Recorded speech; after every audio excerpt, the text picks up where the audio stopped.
Hello dear students, welcome back to my channel physics SPC. Electrostatics का एक question.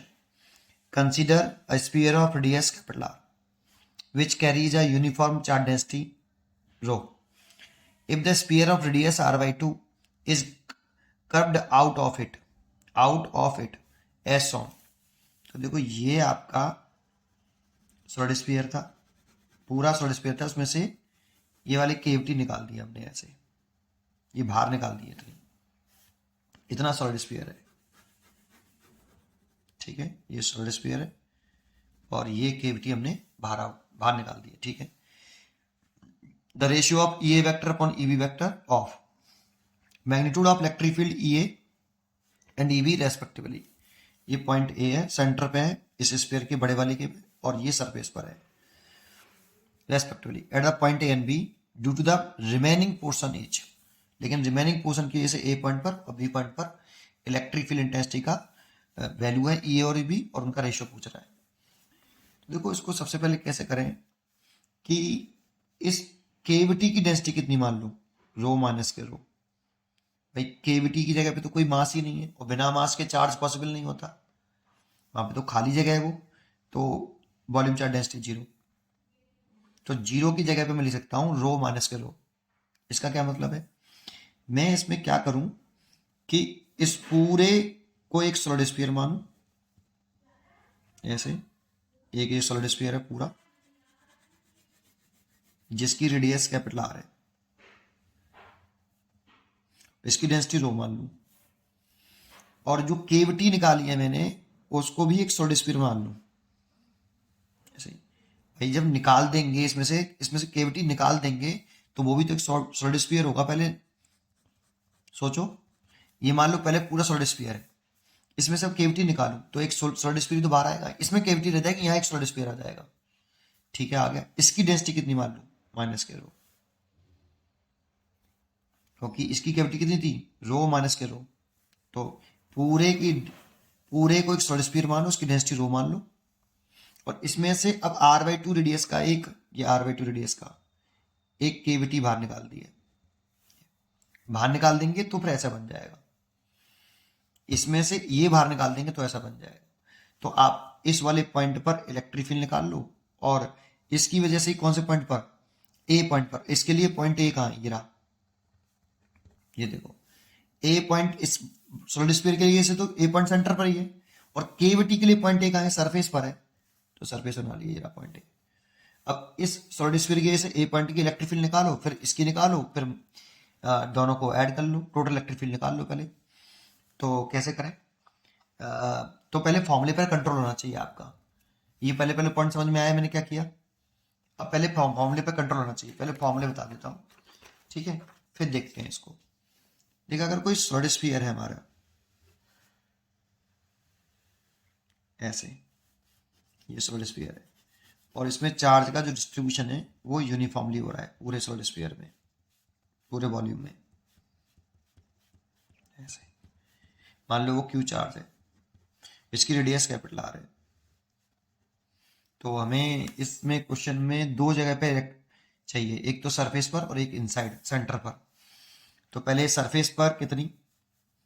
Surface पर अगर मैं इलेक्ट्रिक फील्ड इंटेंसिटी निकालूं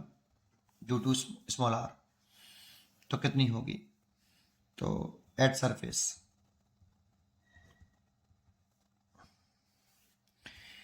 पे निकालें तो स्मॉल आर कैपिटल आर के बराबर। तो क्या निकाल लें, इंटेंसिटी इलेक्ट्रिक फील्ड। तो ई इक्वल टू होता है के कैपिटल क्यू चार्ज ओवर इसकी रेडियस का स्क्वायर, ये सरफेस पर होता है बेटा। ठीक है, और अगर हम इनसाइड निकालें, अगर हम इनसाइड निकालते हैं, जैसे ये द्वारा से स्फीयर ना लेता हूं सॉलिड स्फीयर, और इसके इनसाइड इसकी रेडियस कैपिटल आर है, और इसके इनसाइड इस वाले पॉइंट पे निकालते हैं, डिस्टेंस आर है, तो small R less than capital R. Small R centre से डिस्टेंस है जिस पॉइंट पर इलेक्ट्रिक फील्ड इंटेंसिटी कैलकुलेट कर रहे हैं। तो ई इक्वल टू होता है के कैपिटल क्यू ओवर नीचे आर का क्यू होता है, और मल्टीप्लाइड बाई स्मॉल आर, ये होता है। एट सेंटर पे चले जाए तो सेंटर पर स्मॉल आर कितना हो जाएगा, जीरो, तो इलेक्ट्रिक फील्ड हो जाएगी सेंटर पर जीरो। ठीक है, और आउटसाइड चले जाते हैं तो फिर उसे रहने देता हूँ, उसमें ज़रूरत नहीं है इसकी, अभी इतना ही।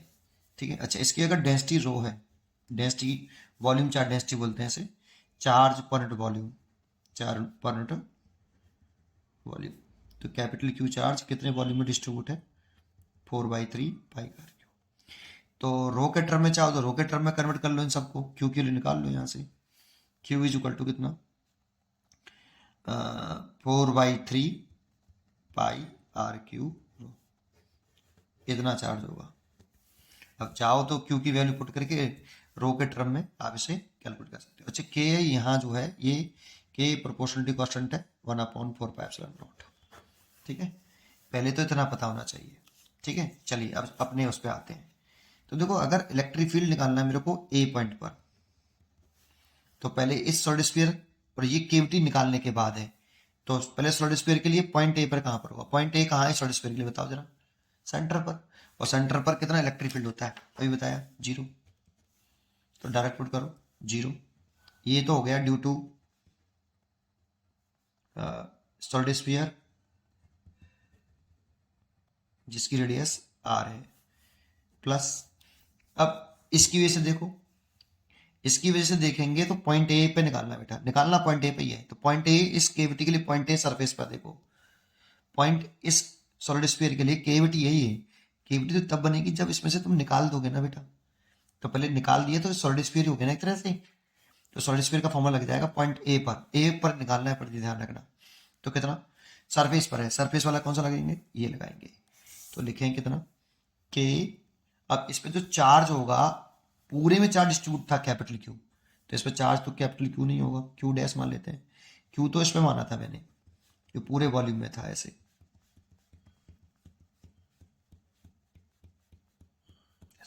अब इस पर तो क्यू डैश मान लो, अब क्यू डैश ओवर सरफेस पे निकालें, सरफेस वाला फॉर्मूला लगाएंगे, रेडियस का स्क्वायर, तो रेडियस का स्क्वायर है इसमें, तो रेडियस इसमें कितनी है r/2, r/2 का होल स्क्वायर। क्यू डैश की वैल्यू निकालना चाहूं तो Q dash is equal to density से निकाल सकते हो, इसकी डेंसिटी माइनस के रो है, चार्ज ओवर वॉल्यूम 4/3 पाई, इसकी रेडियस r/2 है, तो r/2 का होल क्यूब, तो इसमें से चार्ज निकालूं क्यू डैश, तो 4 माइनस में आएगा 4/3 पाई r/2, तो r का क्यूब और 8 लिख लूँ इसे, और रो, और यहाँ रख दूँ, तो पहले इसे सॉल्व कर लेता हूँ, तो इसे लिख सकता हूँ 4k Q dash over r का स्क्वायर, तो ये कितना आ गया बेटा, ये है ना, तो 4k, तो k रहने देता हूँ, क्यू डैश की वैल्यू माइनस सामने लगा लिया, ये माइनस साइन सहित 4/3 पाई r³ रो और डिवाइड बाई 8, और नीचे देखो ये r², तो 4 से ये कट गया 2 बार, और 2 से ये कट गया 2 बार, तो ऊपर क्या बचा, माइनस का 2k पाई, और देखो r² से ये कट गया एक बार, r रो, और नीचे क्या बचा 3, ये तो फर्स्ट हो गया, लेकिन इसका मैग्नीट्यूड लिखें अगर हम ये वेक्टर का ई का मैग्नीट्यूड लिखें, तो मैग्नीट्यूड फॉर्म में लिखेंगे तो 2/3 k pi r rho, this is the first equation. ऐसे ही आप सिमिलरली अब बी पॉइंट पे निकालेंगे, तो बी पॉइंट आपका देखो यहाँ है, तो इस पहले बी पॉइंट पे निकालना है, तो ये तो आपका ड्यू टू सॉलिड स्फीयर जिसकी रेडियस r/2 थी। अब ऐसे इसको निकालो, यहाँ पे इसकी वजह से इस स्फीयर के से बी पॉइंट पर, बी पॉइंट कहाँ है देखो, इस स्फीयर के लिए बी पॉइंट कहाँ है, सरफेस पर, तो सरफेस वाला फॉर्मूला लगाओ, ये वाला सरफेस वाला फॉर्मूला लिखो, के चार्ज इस पे क्यू है और रेडियस इसकी r² है, ये ड्यू टू जिसकी रेडियस r है, एन प्लस, अब इस केविटी के लिए बी पॉइंट कहाँ है सोचो, केविटी वाला जो पॉइंट है ना उसके लिए बी पॉइंट अगर बनाऊं ना, केविटी वाला सॉलिड स्फीयर जिसकी रेडियस ये तो r/2 थी, ये और इससे बी पॉइंट है जो वो यहाँ है, जो ये वाला पॉइंट ए था, इसकी रेडियस ये R3, ये तो ये आउटसाइड पॉइंट हो गया। देखो केविटी के लिए, केविटी वाले सॉलिड स्फीयर के लिए बी पॉइंट आउटसाइड हो गया। तो आउटसाइड वाला पॉइंट भी चाहिए हमें इलेक्ट्रिक फील्ड बेटा, तो आउटसाइड वाला इलेक्ट्रिक फील्ड चाहिए बेटा, तो आउटसाइड वाला इलेक्ट्रिक फील्ड लिखना पड़ेगा। यहाँ आउटसाइड वाला इलेक्ट्रिक फील्ड नहीं लिखा। अगर ये स्फीयर है, इस पर कैपिटल क्यू चार्ज है, इसकी रेडियस आर है और सेंटर से कोई पॉइंट आर डिस्टेंस पर है और वो पॉइंट आउटसाइड है, आउटसाइड, तो इसके लिए इलेक्ट्रिक फील्ड होता है के क्यू चार्ज स्फीयर पर ओवर आउटसाइड वाले पॉइंट का स्क्वायर, और यहाँ स्मॉल आर कैपिटल आर से बड़ा होता है, ये होता है। ठीक है, तो ये लगा लो इसके लिए। तो ड्यू टू r/2 रेडियस, ये भी सॉलिड स्फीयर है लेकिन इसके लिए पॉइंट है कहाँ है, बी पॉइंट आउटसाइड है, तो के क्यू डैश, क्योंकि इस पर चार्ज क्यू डैश माना है मैंने, ओवर रेडियस कितनी हो गई, सेंटर से आउटसाइड पॉइंट तक की डिस्टेंस लिखेंगे, सेंटर से आउटसाइड पॉइंट तक की डिस्टेंस लिखते हैं। देखो ये जो कि कितनी है,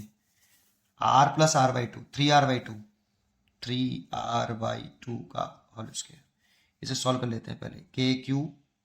over R square and plus इसको लिखें तो 4k³ dash over 9r square. अब इसमें से k,